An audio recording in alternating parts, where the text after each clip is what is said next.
So, good morning. It's a beautiful day in the neighborhood. It's 66 degrees, 7:05 on a Sunday morning. I'm almost awake. So, today we're just gonna kind of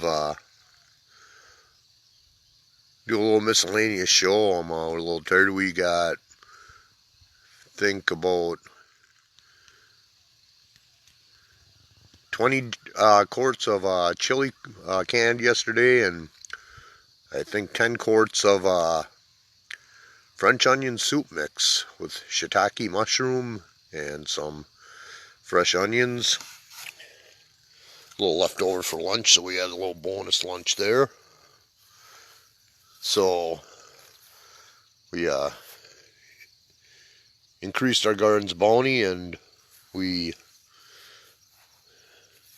are set for the winter part there. I'm sure we're gonna have a lot more tomato-based products coming out of here. So we didn't do a lot. We were pretty busy with that. So did a little bit of harvesting. I got some more of my hot peppers harvested. We let's see, some more tomatoes. We didn't do too much else, but I can already see next week we're gonna have another round of okra coming in, another round of beans coming in, if not sooner. And hopefully in a couple weeks, they'll be ready to cut some of the first Chinese asparagus beans, the ones that get up to a yard long.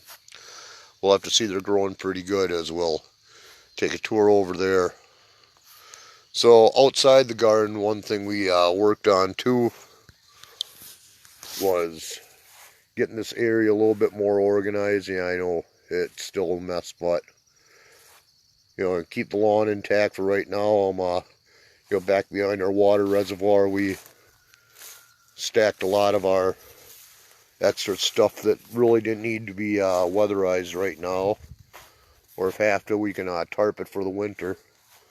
Then coming back here, we have our firewood area started here.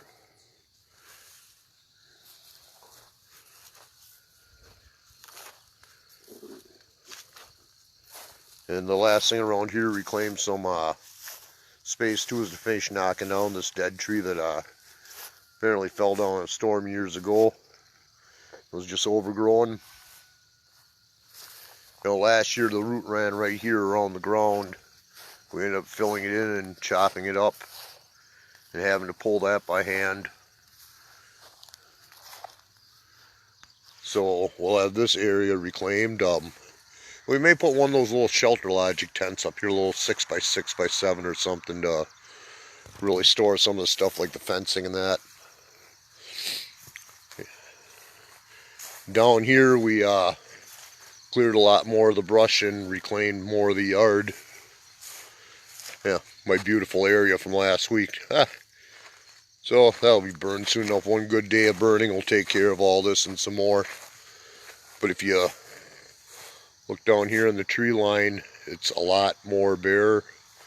And this right here is going to be cut up and probably about right down here to define the borders of the flower garden here. We'll have a lot more pollinators for next year as well.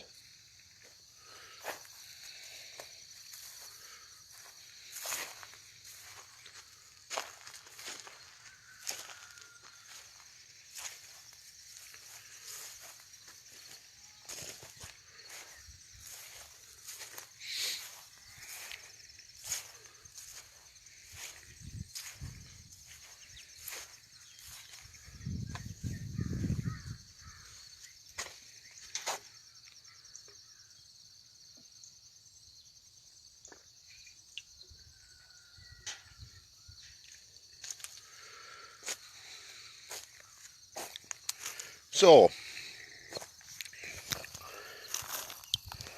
anyway, this also, right now, when it's a little bit more downtime in the garden for a week or so, it's a good time to start reflecting on what you could have done better and what can be improved for next year. I mean, we are incredibly blessed with what we got out here so far, and there's a lot more coming out this year. But this was our first year, obviously, with raised gardens and looking into it. And what we typically do is we do a ton of research and studying during the winter on what we can do to make it better and to learn as much as we can in the cold months. When and if canning's ever done. Yeah, it usually is, but we also recognize it's easier for me to put it this way. Don't look at something as a mistake or a failure. Look at it as an education of what you can do. Right here, we watch the weather in the garden on the far east side. We have a lot of these white trees in the background right here, which are the quaking aspens, and they go pretty tall, but they do provide a nice shaded area and slightly different growing climate for like herbs and everything. But what we actually use the herbs for, and especially ones we grew, were so minor. So I mean, that's one aspect right there. We have a place we could probably fit 60 or so more bean plants and probably about 30 to 40 more vegetable plants. So we're going to probably end up moving all the herbs and that into the kids' tires next year if we decide to do them. And another thing too, wasted space. So this was the last ditch effort on a garden, and nothing really grew good. We had one zucchini plant that we rushed, and it's gonna be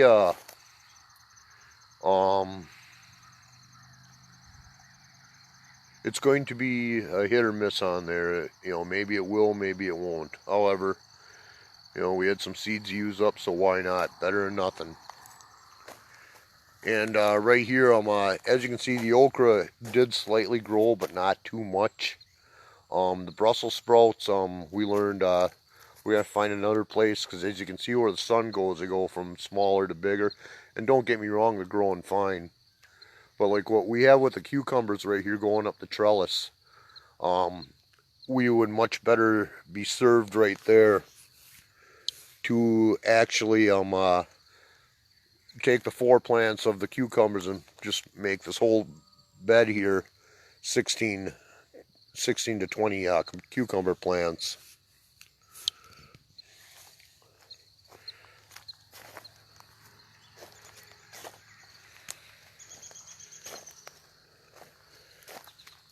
And another thing we're doing too is right here,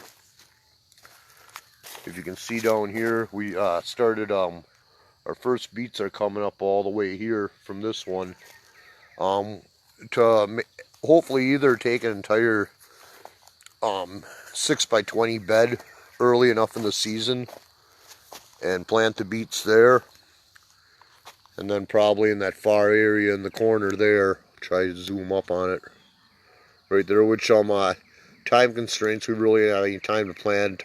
However, just with a little couple weeding with the quick fingers once a week, that area will be set with a quick roto till next year. This right here is where our herbs are growing right now. And again, a good till job and another frame right here, maybe about 6x10. We should be able to have this little area for smaller pollinators or plants outside the bed. And snap peas did well, but you know, this is a late planting right here too, and then we basically got most of them off them. But to extend that fence all the way around the perimeter here, so we can have a lot more beans growing there. We've done good. We probably got about 15-20 quarts of beans easy. And then the tomato plants, and we're doing really good. You know, you've seen we with a lot of the videos and other pictures, we have a lot of tomatoes coming through, but there's a lot of problem with sun scorching. Now right right there is the end of them.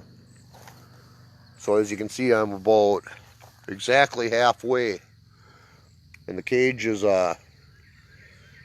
15 feet long. So what we're gonna do is probably right about here is where the better plants are.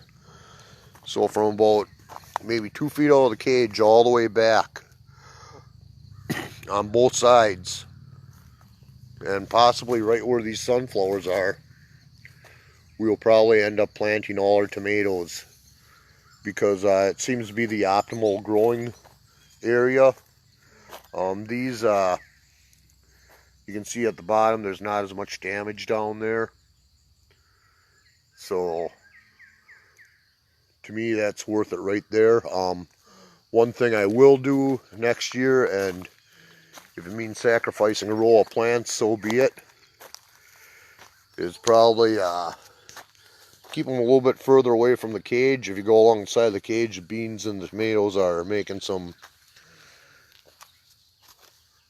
having a little love fest there. So, and these actually right here are the fooled you peppers. They're a mild jalapeno variety. And the tomatoes are just taking them over, and they're staked terrible. We staked them again, and there were some we had actually staked to open spots of the cage because they're getting too big. That's a good blessing, but you know, you gotta be able to get to the fruit too in that. You can see it right here's a good example right here.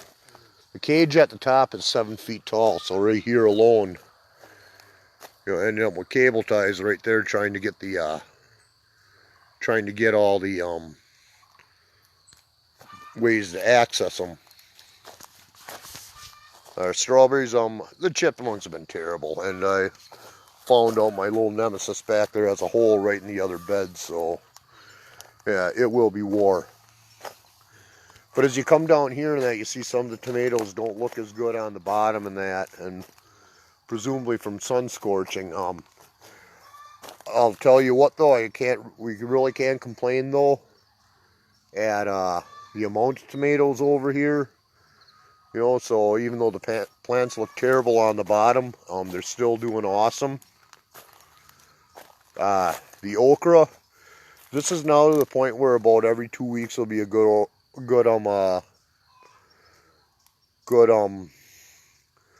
harvest of about 3 pounds or so, and that. And as you can see down here, you know, they almost look like little trees underneath.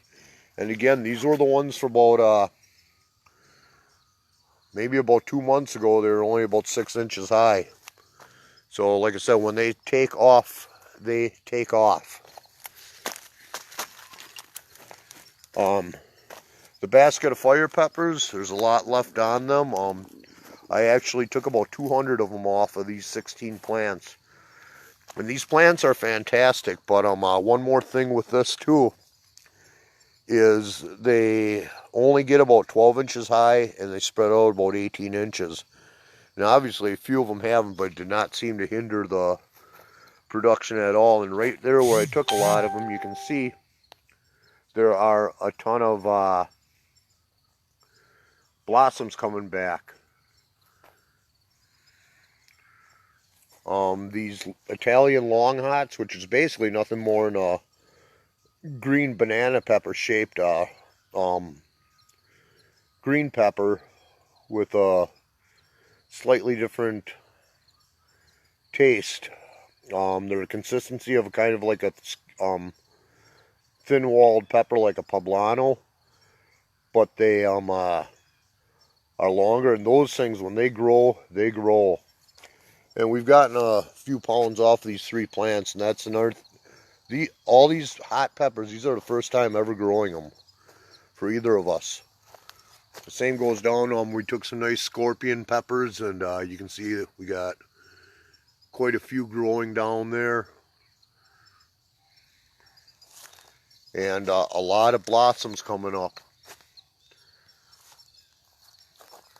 And when we get humidity and rain, we have just been blessed with more blossoms replacing. We picked some of the sweet banana peppers, which get about 4 inches, and as you can tell right here, these things are growing pretty darn good. So I imagine another week or two we'll be taking about another pound of them off. Same with our green peppers, a couple pounds of them. Our Romas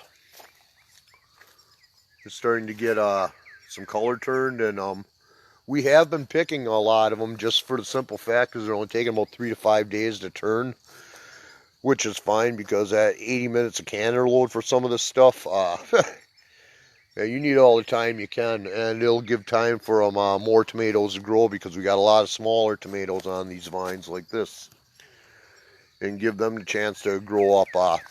On average, the tomatoes like right there we've been picking has been running about a ½ pound to 3/4 pound.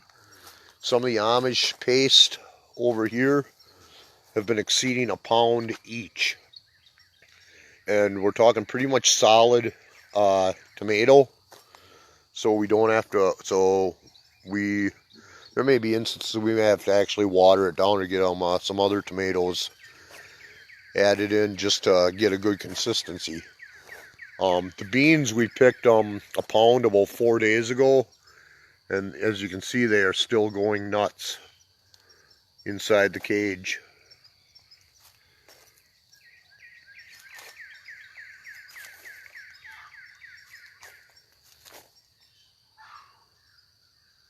And it literally is becoming a jungle here, taking over everything. These rattlesnake beans here, these are tasty as all beyond all belief. I'll probably end up paying a premium for them next year, but well worth it. They grow fast, and they come out of a purple flower, and literally, these were 1/4 the size 4 days ago, and when you get them established, they are prolific. And this right here, we have a lot of empty space that could be used more. We planted these about 3 weeks ago from some of the bush beans we got from the Amish, and we did, unfortunately, I forgot when I got them planted, we actually treated the soil. So no seeds were supposed to germinate, but these are strong enough seeds they did. So it's really awesome to see all the blossoms in here. And again, all these beans and that, this is about a weekly harvest for us, and that's a good 3 to 4 pounds, so enough to load in a few canning jars full each time. The downside is figuring out what to can and to can similar times so we can be very efficient. Now these right here are what I've been waiting for, and I'm really disappointed only 3 plants did. That is a Chinese asparagus bean, and we got more growing up here, and I was actually kind of hoping that these things would cross-pollinate and make a bigger bean, but maybe I can Frankenstein farm some other time. And then I'm going to go over here. That is one of the longer ones. It's currently at about 1 foot long right now, that one. And it's starting to fatten up nicely. So those, like I said, will get up to 1 yard long. So we have to really watch that. I mean, you figure 20, 30 beans and you can fill up an entire, 20, 30 beans, you can probably fill up about 7 or 8 quart jars. That's amazing.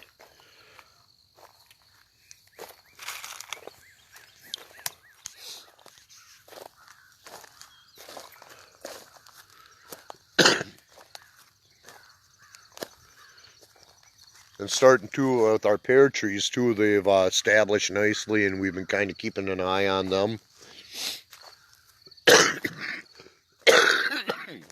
One thing I'm grateful for is all our 2 peach trees. We got these at about 3 feet 2 years ago, and nursed them literally back to health. They're on clearance for like $12 each. I was going to pay $99 for a tree. For $12, yeah, I'll take a chance. They did not disappoint me. From 3 feet, they are currently at about 8 feet tall right now. And I couldn't be happier with them other than it start to produce fruit, which is normal at 3 to 5 years for some of the trees to start producing. And we did get one purple flower blossom on there. And moving back to, with the different changes in weather, our Carolina Reapers have been doing fine and producing more and more blossoms. These are the other sides of these are chocolate scorpion, Trinidad scorpion peppers here. About 2 million on the Scoville scale. And the side of being about 3.5 feet tall right here, they are also producing blossoms, as well as our Thai dragons. We harvested our first couple red ones yesterday, and hey, some of them are actually about 2.5, 3 inches long. And these plants are just loaded. You can take them out over here and look over here. So these have performed awesome. And again, these were actually, no, we got these at the Amish, so I thought they might have been Steins, but not really. Steins I was not too particularly happy with this year. And maybe it's because of the lovely scamdemics that's going on, and people are getting paranoid and people buying it. But there was not really a good selection. I hate to slam Steins because usually you get awesome plants in there. But a lot of them did not really perform well. The exceptions are the cucumbers, the Indigo Rose tomatoes, and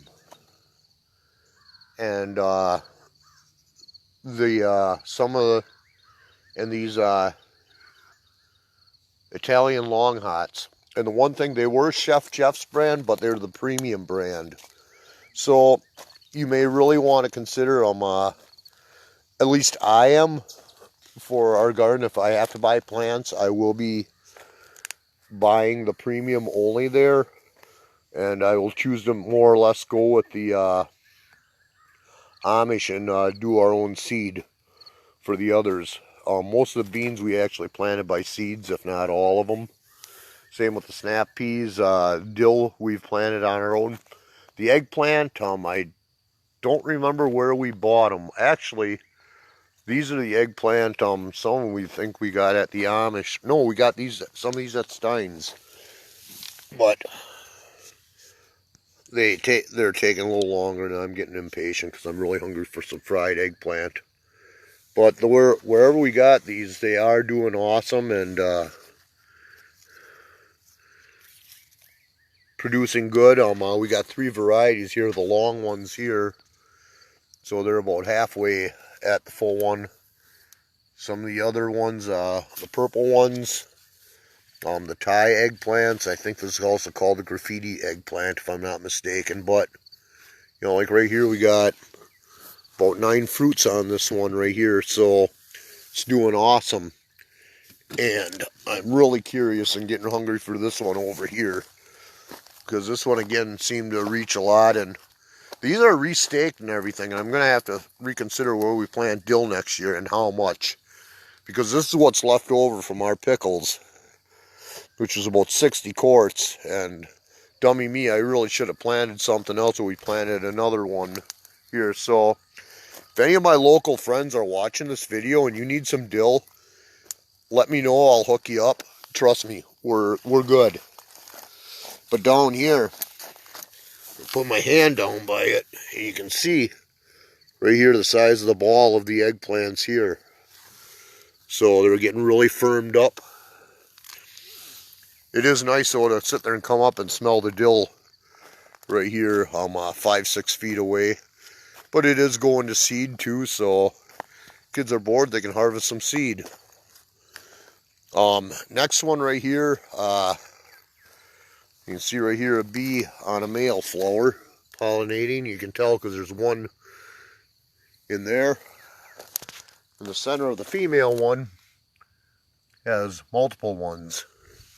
These Cushaw pumpkins have been awesome, and I heard they are very tasty. So like I said, they're called a pumpkin, but they're actually in the gourd family. Another thing we've gotten to those a little bonus was right here. We did not buy any pear cherry tomatoes this year, and our rogue plant ended up being a plum tomato plant, or pear tomato plant. So that's kind of nice. So a little bonus there. Getting a lot of our pumpkins are really starting to grow nice. Got a nice big one there, and as well as getting some cantaloupe growing too. Almost getting impossible to walk back here as well. And right here, I'm so tempted to pull this just for bragging rights. But we got one of the most beautiful colors of pumpkins right here. Nice big fat one there. It's not done growing yet. Then we got our watermelons are still looking pretty good over here. And it took forever for them to start. But, ooh, bouncing baby watermelons. Got one right here and right here. Got another one here, and all these middle plants, right here. 4 of them started on this plant right here.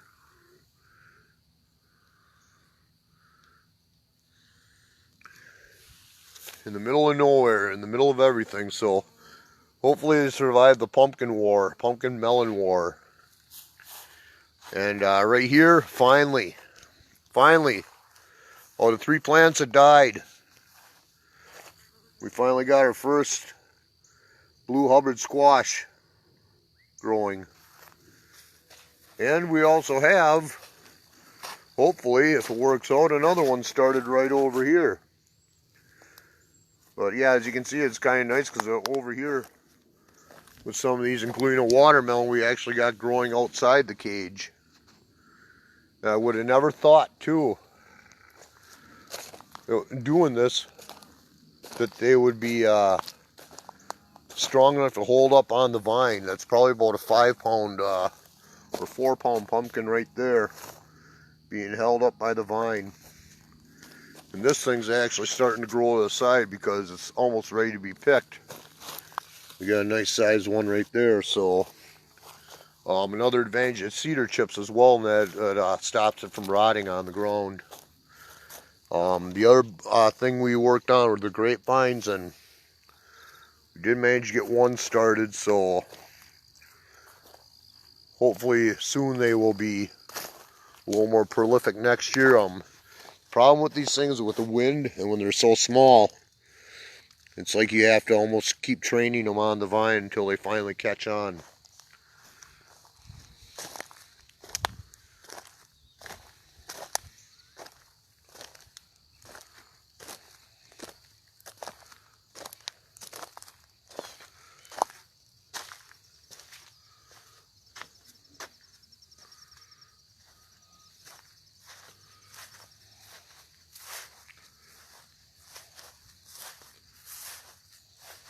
And the final thing, consider this a bonus too, because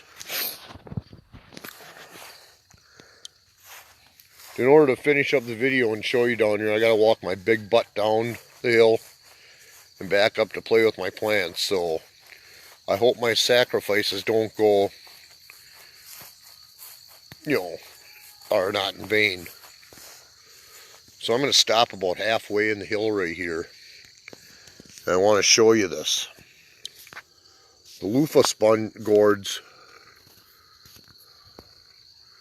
right there are severely taken over the top, which is what we want.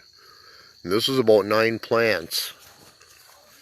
That pergola is about 8 feet, so you can see a lot of stuff on the hill for blossoms that you don't see down on the ground. And I thought it would be a while before we were only getting 4 or 5 of them. And I came around and looked today, and in the last week we've discovered right in the corner, there's about 3 of them buried back there. And let's see if we can find it. I'm pretty bad aim with the camera. Right there, another one back there growing. And this one's been growing a while, and then we also redirected one up there too as well. So that's about the most amazing thing right there. So that's about it for this week. Very busy with the canning and harvesting. Just trying to keep busy, keep it under management, and see what else we can improve in our little paradise here. And honestly, you know, it's like a lot of people say, I wish I could do as I want space. We're blessed with an acre of land, and we've utilized, if you really look at that garden, we've probably utilized maybe 500 square feet in the beds, about 200 in the main garden, and we're not even up to full production. So don't let anything restrict you, whether you gotta do a bucket garden or whatever. And hey, don't knock it, because I'll tell you what, you'd be surprised what you can grow. All those loofahs and everything down there are all in buckets or planters. And we've been doing phenomenal. I've been averaging about 5 pounds of cherry tomatoes every week or so. So you can grow just about anywhere. Especially in these times, try and be as self-sufficient as possible. Not have to rely on someone else.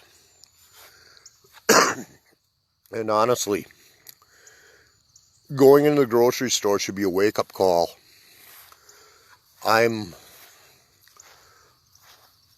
Feel I'm a little more blessed, but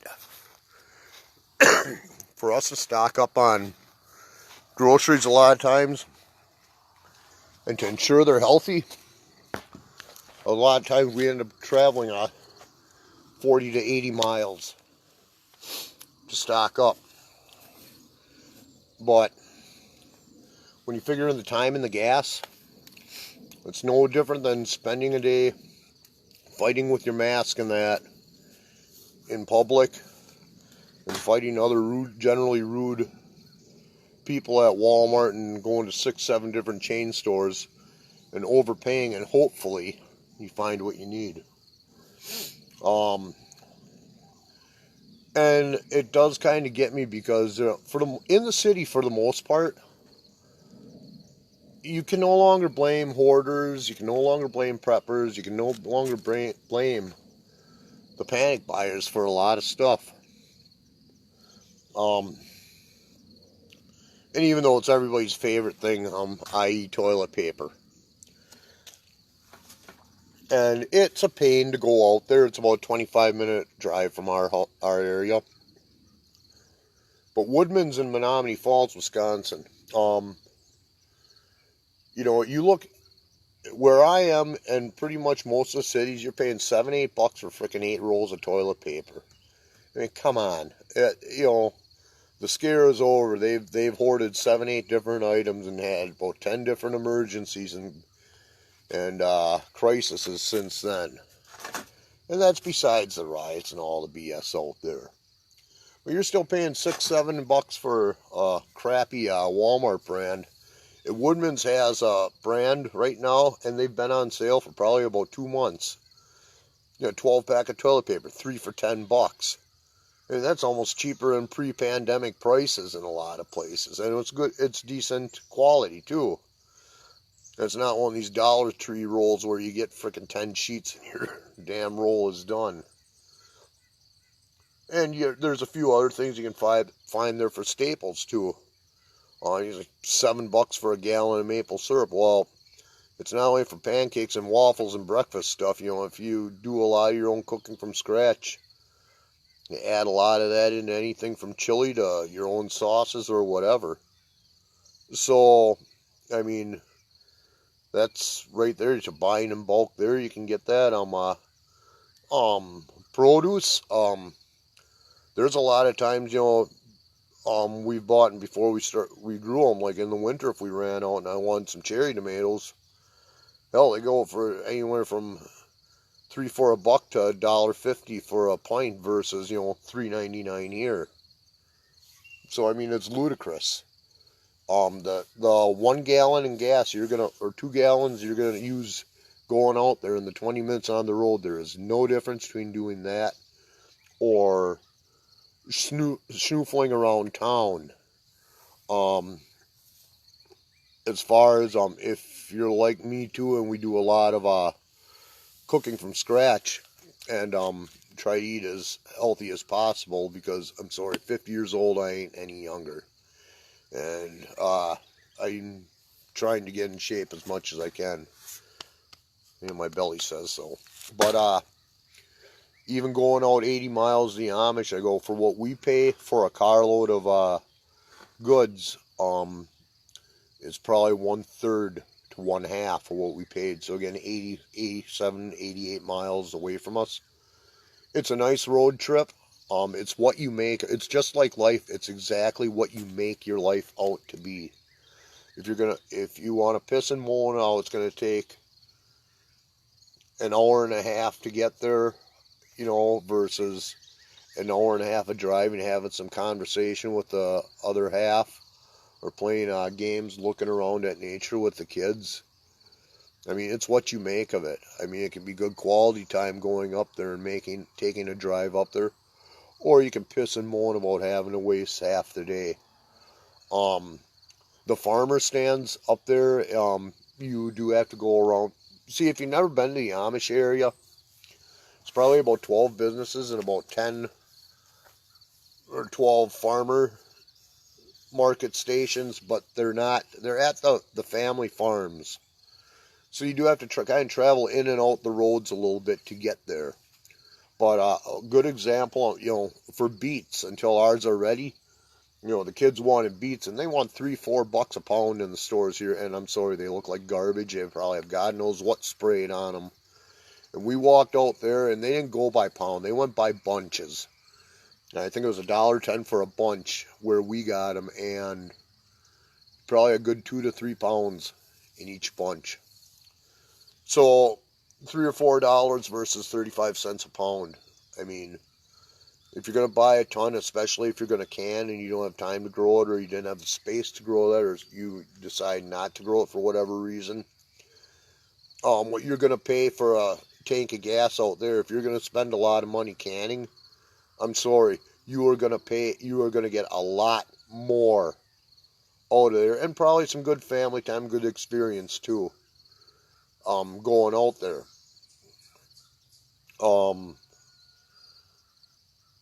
What else do we buy out there? They had sweet corn, I think, where it's $6 a dozen here, or $5 a dozen. It was $3 a dozen. It's absolutely fresh. You know how the Amish live. You know how they work, and they don't believe in using a lot of chemicals and all that in their food. So, I mean, if you're really concerned about eating healthy and getting rid of some of the toxins that are sprayed all over the food, you really might want to consider looking up an area for, you know, just go into your area and type in on Google Amish General Store. That's a good start. If you really want to save money and you're not anal about eating slightly expired or food in the can, we're personally trying to get away from buying all store cans now.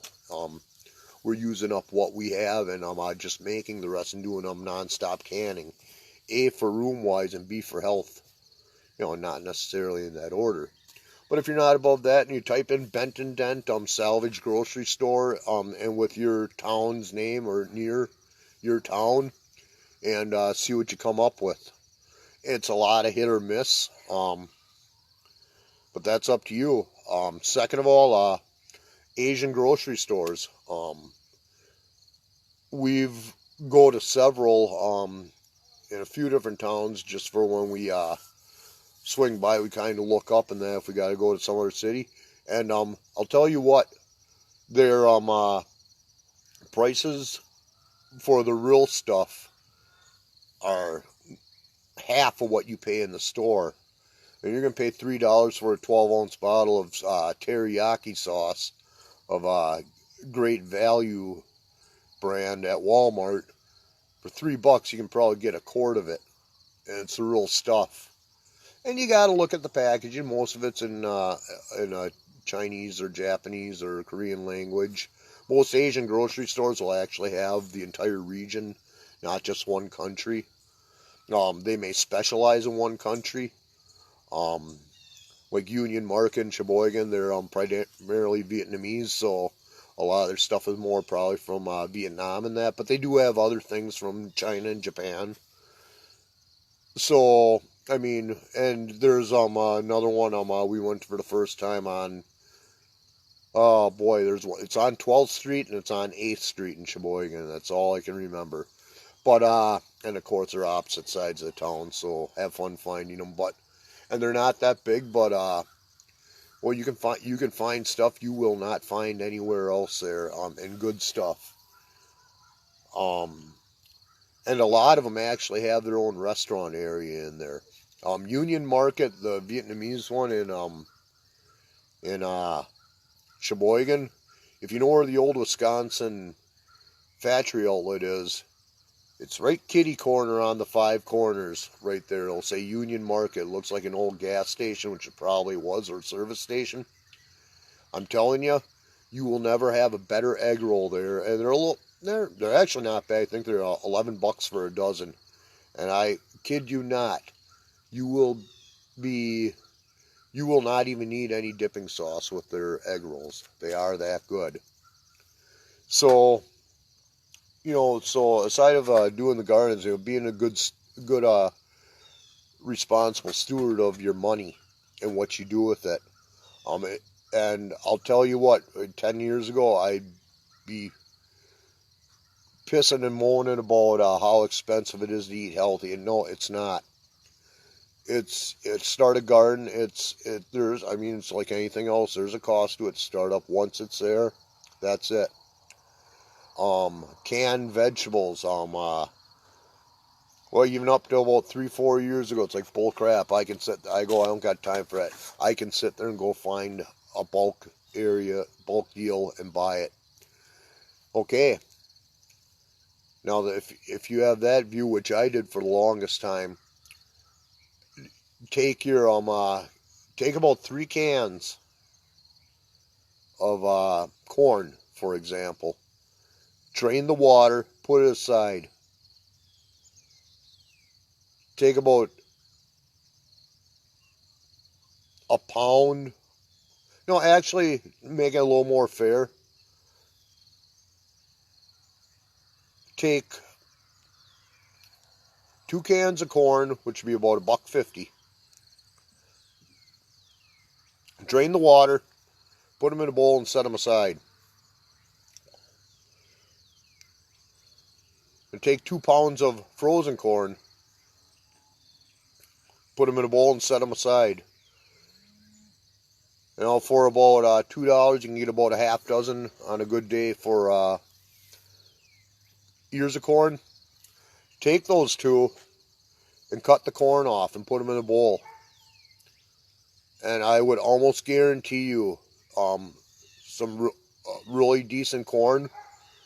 That $2 will give you probably about 3 more servings of just what you bought, fully non-processed. So no, it's not always cheaper.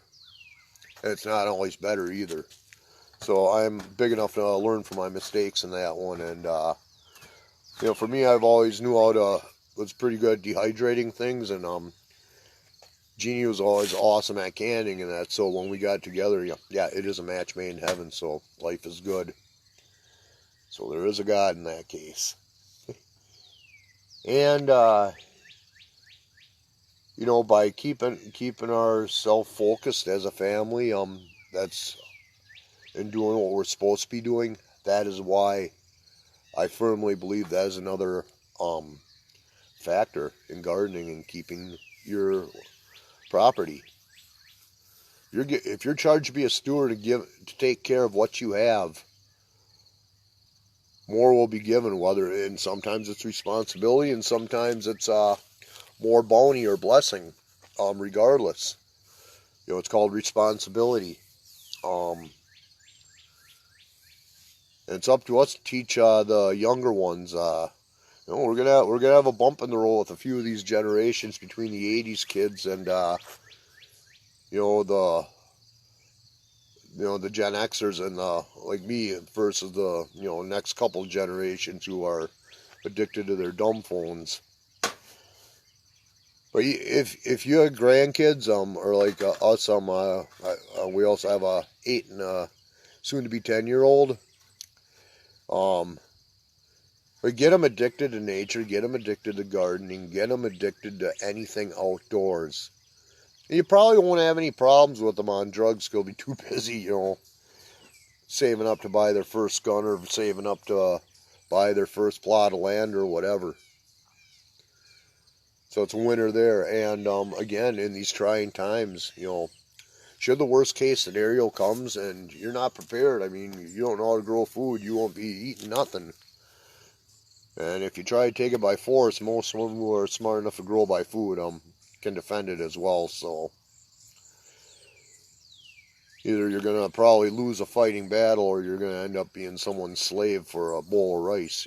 So I would suggest while there's time, if you're a naysayer or negative nanny over everything, I would highly suggest you start looking into worrying about yourself and taking care of your family. And that's another issue too, because honestly, for me, I believe that 80%, if not more, of the world's problems would simply vanish if everybody worried about their own yard. Don't worry about saving the world. Worry about saving your place where you live, your residence. I don't care if it's an apartment or you only got 10 square feet. If you got a 10 by 10 plot of lawn and that's all you have to your apartment and it looks like absolute garbage because there's litter laying all over, that's the problem. The environmental issues right here, we've already shown when the world's in lockdown. Instant improvement. The world can heal itself.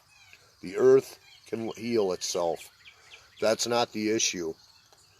But blaming, like, for example, blaming America for the world's pollution when they're probably responsible for about 2 to 3%, and giving a country, I won't use China's initials or anything, but where them in India are famous for just taking over 40% of the world's pollution problem, and they're not held accountable.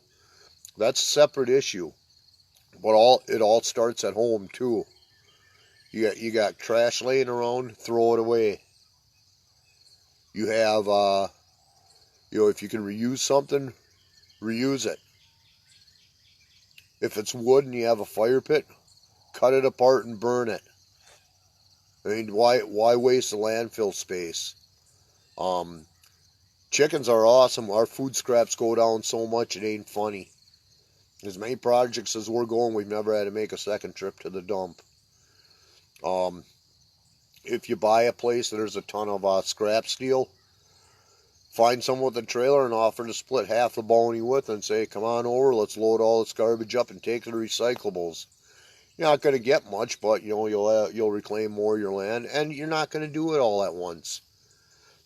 Everything we've been doing on the yard as a whole, and it's been going on for about 2 years. When we first got together, we discovered we had a lot in common, and then we decided to make it happen. And right now, there's not going to be a lot going on today. I need some downtime. I have a full-time job yet besides this, so yeah. You gotta give the body a rest a little bit, but the work will be there tomorrow. The work will be there in 2 days from now. But it's like I said, it's what you make of it. You want to clean the environment, start with your own property. If that's clean and you want to clean the environment, go help a neighbor. It's kind of like the old thing. It's like, where you have one person don't give a crap about his yard. Okay, that's fine. Be that example and clean up yours. Make your yard and your property the best you possibly can. And maybe some of that will rub off on the guy next door, across the street. And maybe the next guy on either side of you, or on down the block, will say, hey, that looks pretty good. And he may start cleaning up his yard. It'll still go. Oh, positive attracts positive. Negative attracts negative. I mean, just talk to any person out there and you'll see. It's the same thing with everything else. You have a bunch of people in that, personally, I go, if there was everybody keeping up an awesome garden and I had a frickin' pile of weeds, I'd be frickin' ashamed, especially if I had the time to do something and didn't do nothing with it. And you don't have to get on the people. If they ask, it's like, oh, hard work. I go, instead of focusing on how hard the work is, talk about the benefits of it. Talk about what's enjoyable. Reducing how much you spend in food, eating better, for cheaper. Having a place to come like this morning, and usually every morning before work, I take 5 minutes and just walk around this garden. Not because I'm proud of what we did here, but just because it is a very serene place in the morning. The only noise you hear is maybe a wind and some birds. That's it. And you can just focus on the day. And trust me, around here, I need to. There's an old saying where they say, Jesus loves you, the rest of the world thinks you're an idiot. Okay, well, it's probably not too spiritual to say that, but, I'll tell you what. I go, if I don't set my frame of mind right, people will be beyond offended. I'll probably spend a few days in HR and that, to be quite honest. And it is what it is, because, for me, I've had it with the excuses. I got my life, and I'm no different than a lot of these wineries who piss and moan. They have no money. They don't have this. But you know what happened? I grew up, and I said I had enough. I had enough of living paycheck to paycheck. I had enough of being in debt. I've had enough of paying off bills I couldn't afford. So I started to make do with what I had. And it came a point in time I lost almost everything financially, and the bills were due, and I had kids to feed, and I said, the hell with it. Everything in my dreams dies. This comes first. And I made a lot of sacrifices, and I'm not looking for applause or anything, but I did what had to be done, because I knew it would get better, and it did. Loads better. But for me personally, I was pretty freaking irresponsible with my money and what I had up until about the age of 30, when it's like, hey, I had enough. I had enough of sitting there arguing about money. I had enough about being in debt. And I worked my ass off to get out of debt. Every hour of overtime on did memorabilia and collectibles in shows and online for about 10 years. And there's a lot of times I was pretty damn good at it too, I must say. Everything went. There was another time in my life, and it was like 33, 34. I ended up with a $60,000 hospital bill for a sinus infection, and went gaga in my body. And I ended up spending 13 days in ICU.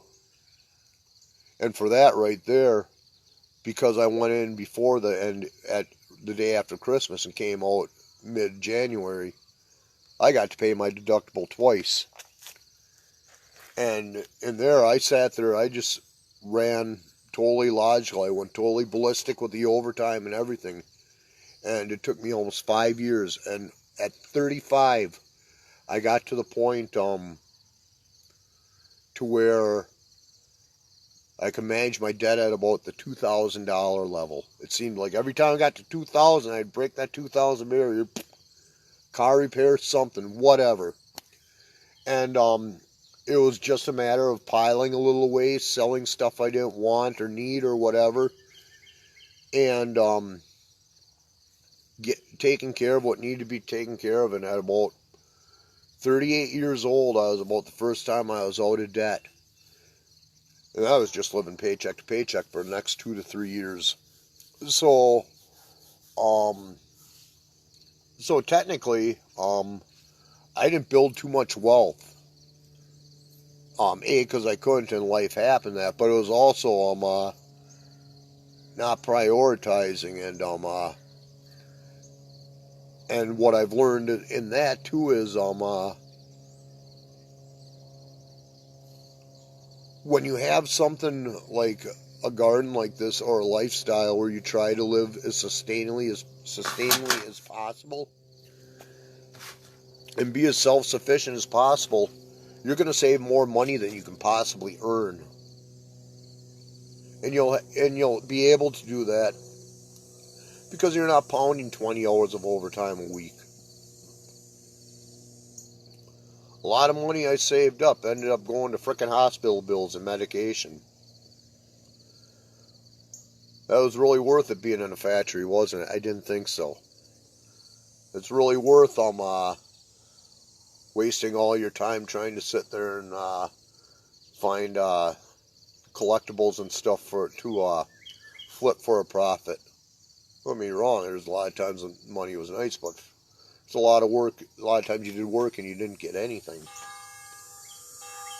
So there's something to look at right there. That's nice. Hear the bells in the background. Life is good. So there's, other ways to look at everything. I get to the point, and with my loving wife retired, she brings in her Social Security, and it's reduced because of her age, obviously, which is fine. And we're a single income family, and I have to say it can be done. And we have just as many bills, and in some aspects, maybe more than a lot of people. But it also comes to getting the mindset, too, of, do I need this, or do I really want it? And it's neat. I'll tell you what. I don't need no little alien statues or a gnome flipping, finger flipping gnome or a gnome on a toilet in the garden. But it's funny. There's some decorations around the house we don't need. And that's, but you know what? It brings enjoyment. And there's nothing wrong with buying yourself a little treat, but when it's got to be a treat every frickin' day, that's when it becomes the issue. That's when it becomes a pain, when people can't manage what they have. And a prime example, when you get a single mother who says, I can't afford this because I'm on welfare and all that. Well, I'll tell you what, if you got money for beer, if you got money for cigarettes, and you got money for tattoos, and you got money to go out clubbing, guess what? You ought to have your ass right off of welfare. Period. Because you don't need help. If you can pay $400 for a fucking 2-inch tattoo, excuse my French, you don't need help. So, you see, you probably hit a little nerve with that one, so I'll probably avoid talking about that anymore because I'm trying to keep these videos family friendly, so to speak. So with that, we'll end that one. So yeah. So today, financially, I'll tell you what, I don't have time to look for things to waste my money on. And it's a blessing right there. I have everything I need here. I have the support of a wonderful woman and wonderful kids in my life. We have everything we need. We've found, despite all this, that we are blessed where we can do more than others. And honestly, it has nothing to do with luck. It has nothing to do with, anything. It has to do with what you're going to do with your life. I mean, it's like, that's one of the biggest lies out there that people buy, is there's not equal opportunity. There's always been equal opportunity for the last 50, 60 years. There's just not equal results. Big difference. If you want to learn to shoot a gun, there's a difference between someone who will become a cop and protect the people, and a difference between Tyrone who will sit there and start selling drugs and shooting up the competition. They both got the same education on how to use a firearm. One chose to use it for good, one chose to use it for evil. How about Joey over there who decided to go to work for business and learned how to be successful and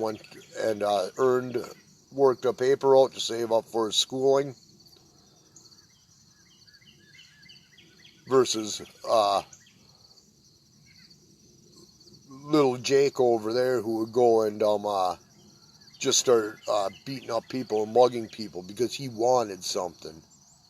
Yeah, they both had equal opportunity to learn. One chose the right way, one chose the wrong one. So when one has a house and one's sitting there living in the ghetto or in prison, whose fault is it? Same public school, same everything.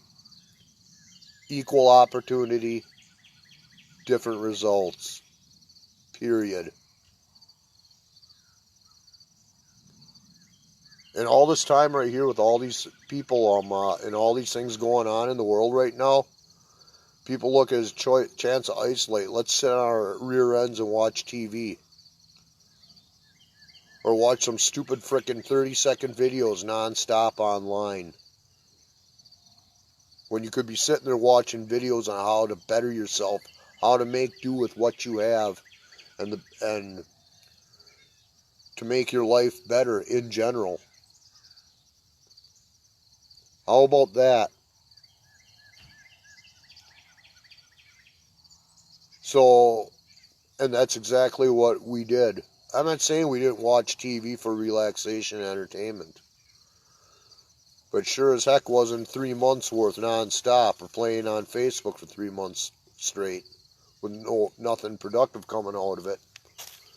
We spent a lot of time on research and everything. We made our dreams happen. Again, we were all stuck at home for 3 months. What did you do with your time is what you need to ask yourself.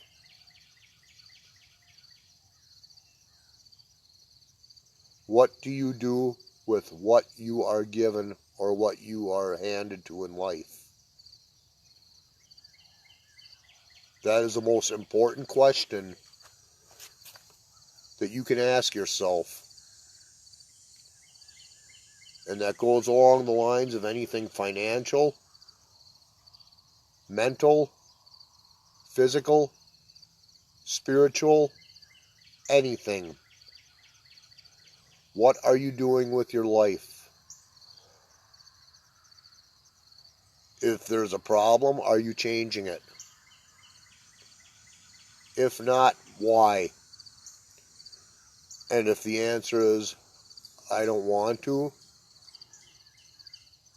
it's your own fault. You earned your result. If it's, I don't know how, somebody can help you somewhere. Now, when you learn how to do it and you still don't want to, again, nobody's fault but your own.